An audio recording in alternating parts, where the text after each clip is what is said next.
कि क्या फ़र्क और क्या फ़ायदा उस तालीम का है जिस तालीम की आज आप बात करते हैं। आपकी फ़िज़िक्स, आपकी केमिस्ट्री, आपकी बायोलॉजी, आपका मैथमेटिक्स मुझे नहीं चाहिए। मुझे वही तालीम चाहिए जिस तालीम ने को मेरे नबी अकरम हज़रत मोहम्मद सल्लल्लाहु अलैहि वसल्लम ने लाया, जिसमें उन्होंने दौर जहलत पर तलवार लगा दी और कह दिया कि अब वो तालीम आ गई है जिस तालीम में बहन की इज्जत होगी, माँ की इज्जत होगी, बाप की इज्जत होगी, बेटी की इज्जत होगी, हर इंसान की यानी अशरफुल मखलूकात जो भी है हर उस फर्द वाहिद की इज्जत होगी जो इस कायनात में भेजा गया है। आगे जाता गया, बेटी कहती रही कि बाबा पसीने और आ रहे हैं। बेटी ने बाप को अपने हाथ से, क्योंकि तब इतनी टेक्नोलॉजी नहीं थी, आपके पास वो कपड़े नहीं होते थे, आप गुर्बत में पल लेते थे, बेटी ने अपना हाथ अपने बाबा के माथे पे रखकर उसका पसीना पहुंचा और उस मैदान में पहुंचे जहां पर ऐसा कारनामा हुआ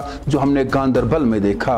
बाप चलता गया, चलते चलते उस मैदान में लिया जहां पर बेटी को नीचे रखा और एक गड्ढा खोदने लगा। बेटी ने कहा, बाबा आप थक जाएंगे, मैं आपकी मदद करूं। बेटी अपने दोनों हाथों से मट्टी उठाती रही और उस मट्टी को उठाते उठाते बाप की वहशियत ने उस गड्ढे को इतना बना लिया कि उसमें उस लखते जिगर को दफना जाए।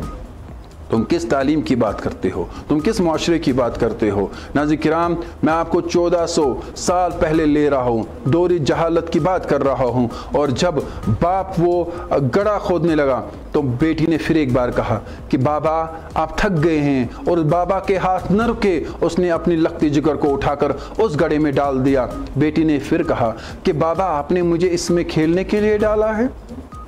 और जब उसमें वो मिट्टी डालने लगा तो बेटी ने कहा, बाबा गर्मी हो रही है। मासूम लखती जिगर ने कहा, बाबा गर्मी हो रही है और आपको पसीने आ रहे हैं। बाबा पहले मैं आपका पसीना पहुंच दूं, लेकिन वहशियत ये थी कि जो गांदरबल में हुआ। और इसी तरह से उस बदबख्त ने, उस दयूस ने, उस बेगैरत ने अपनी उस मासूम लखती जिगर को जिंदा दफनाया और उस मिट्टी के नीचे से भी बाबा बाबा की आवाज़ें आने लगी। और तब तक आती रही जब तक उस लखते जिगर, जब तक उस मासूम बच्ची की रूह परवाज न कर गई।